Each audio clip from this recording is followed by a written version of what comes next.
Back again on K-Pan today with Erika from the Cricket. How are you, Erika? Hey guys, how are you? We're good. Nice to Good, see good. you. Crazy week, Erika, Are right? you gonna Starting off exactly? I was gonna say, are you gonna ask me the obvious question, which yeah, is what let's is talk the latest Mother's on Day. the Mother's Day stabbing incident? Exactly. Jeez. Mother's Day stabbing? Is Yeah. that how we think of Mother's Day?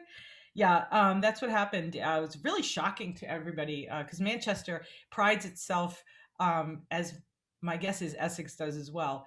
It prides itself on the fact that it's got such an innocuous police log. You know, people love our police log because of what doesn't happen. Mm. So here we are on Sunday night. It was Mother's Day at 7:50 precisely. There was a 911 call that went in to the police dispatch because a man, and I'll just tell you the way kind of it happened chronologically. Um, a man who was bloody and bleeding and profusely, actually. It looked worse than it was, I think, because he ended up having been stabbed in the torso and on the neck. I mean, and in the head, which sounds terrible, but I'll also jump to the fact that at Beverly Hospital, it wasn't as bad as it seemed. They weren't life-threatening injuries, so we can start there. But it was probably scary for the person who called 911. He was a resident of North Street, which is right downtown in the heart of Manchester, of the village. This man had been dropped off and gotten out of a vehicle where he claimed he had been kidnapped. It was a white SUV, a Suzuki, that was down at Masconomo Park. There were several men. All of them were from out of town. I think there were four men in the car, although there may have been just three. Something was happening. They definitely knew each other, and you'll realize why when I tell you what the charges were when they were actually able to apprehend the man. But the man actually jumped out of a vehicle. He said he'd been kidnapped. It was at School Street. He ran across a man who lives on North Street, which is right there, who was outside and was walking. And he asked, "Can I borrow your phone? I need to call my wife." So he's 26 years old. We don't have his name yet, but he was from Revere, or is from Revere. And he asked to borrow the phone. The phone, he let him use it, but he held it. The man held it for the victim to actually speak to his wife. So he was actually able to hear the conversation. He did call the wife. The wife's like, "I'll be right up to get you." Um, the gentleman from North Street said that he didn't. The victim said he didn't even know what town he was in. He was disoriented, and he correctly probably said, "I thought he was in shock." So the other thing the man said though was when he got off the phone with his wife, he was going to wait there for his wife, and he said, "Don't call the police." Mhm. So the man walked away and probably called the police. So he called the police at 7:50.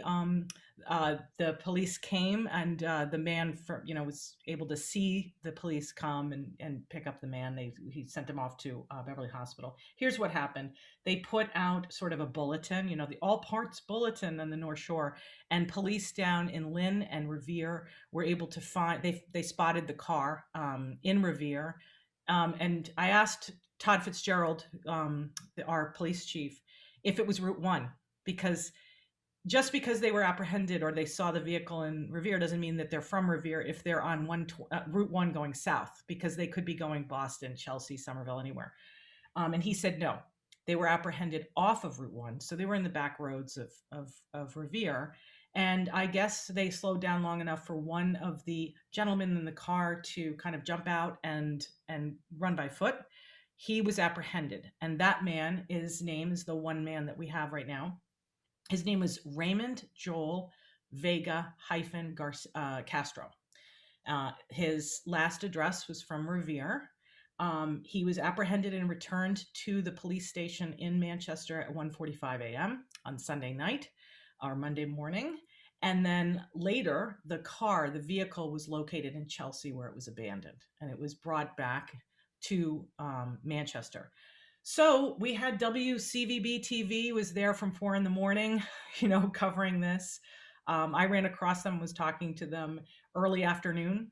So they were there the whole time covering it. We actually saw that Mr.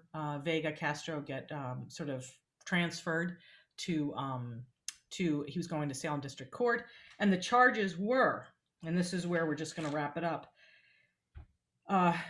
Assault with a deadly weapon with the intent to murder. So assault with the intent to murder, mayhem, kidnapping, and then here's the key: assault and battery to collect a loan or debt. So that tells you that the victim knew the people who were attacking him, and it had to do with a loan or a debt. So that's what happened. I've really been pressing. The police department's really focusing now on why were they in Manchester? What's Yeah, the that's my question. And you said that the vehicle was seen in Mascanoma Park? yeah? You That's said? apparently where it was going down, and I don't know why. Why did they choose Manchester? Why were they here? That's a very important question It because is. it's so unusual for something like that to happen. I happened to look at the archive to sort of see when was the last time Manchester had a stabbing. And the last time on record it was shown in the paper, the last story we could find was 1979, January 1979. It was very funny. It was very cricket. Three men, one from Salem, one from Chelsea, one from Ipswich, which is kind of a weird span. They broke into a home. I assume it's a mansion because it was on Boardman Avenue. And it was a seasonal family. So they were closed and gone for the season. They broke in 1979. And then apparently they picked up a couple in Salem on their way out of this burglary, and they stabbed the man. And that was really the closest thing that the cricket has to a stabbing. So it hasn't happened in a very long time. And I have to note that right after the stabbing, the very next paragraph moved on to another subject, and the article started talking about a great roast beef dinner they had at the Legion Hall the night before. Wonderful. Well, I will contribute this, that you do have or have had recently a very high profile um, person who is now in jail.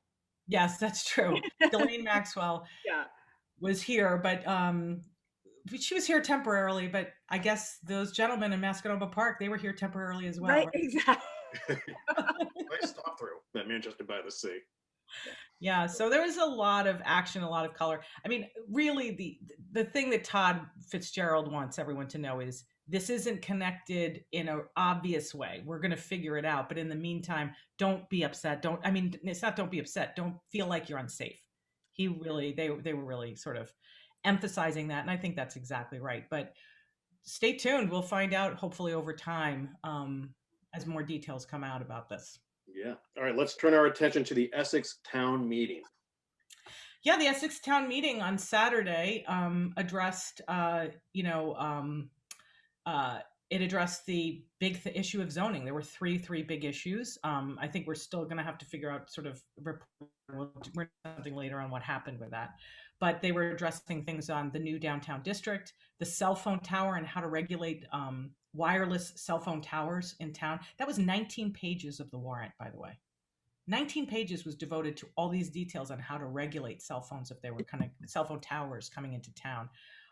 Shelley Bradbury, who won the election last week in planning board by just 20 votes over Bill French for planning board, that was her single issue.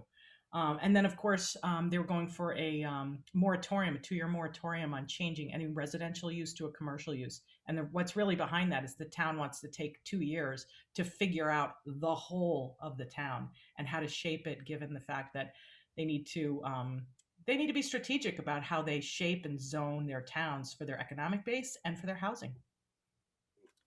You did a really nice job with that, considering we weren't going to talk about it.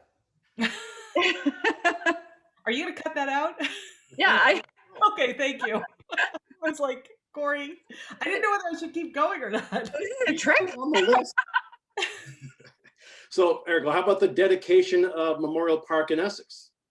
Yeah, that's something that's been going on for a long time. It's a great example of a group of citizens, concerned citizens, who got together to beautify and rehab Memorial Park, which is the ballpark that is right behind Town Hall on Martin Street. It's kind of a staple for anyone who's played baseball or gone to an outdoor concert or played football in Manchester, Essex, in the school district. A really great group of folks got together. They raised a lot of money from a lot of nonprofits. Kelly Automotive was a big sort of contributor. And it was led up by Marty Flood. So that was really fantastic, and everyone showed out for it. It was just a really feel-good thing coming out of COVID and looking to the summer. So it's really fantastic. They did a really nice job down there. Okay, we have an election to talk about.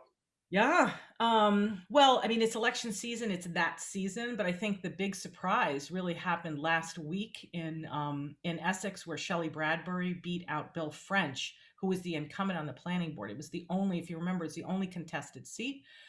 And she was a one issue candidate, and it was about the cell phone towers. So it shows you about that issue, about how important it is. But then, really, the big election in Manchester is tomorrow at Manchester Essex Regional High School. The polls open up at 7 o'clock, and the contested election there, if you remember, is also on the planning board, where there are 4 candidates going for 2 seats. Well, I'm waiting for the transition to the roast beef dinner. And I'm ready It for was so funny. I mean, it was clearly like a layout issue, but it Yeah. was hilarious. Dabbing roast beef. Yeah. Who knows? Maybe it's not. All right, thanks for the update, Erica. Keep us posted on the latest with the incident, the Mother's Day incident, and we'll see you That's next right. week. You got it. Bye, guys. Bye.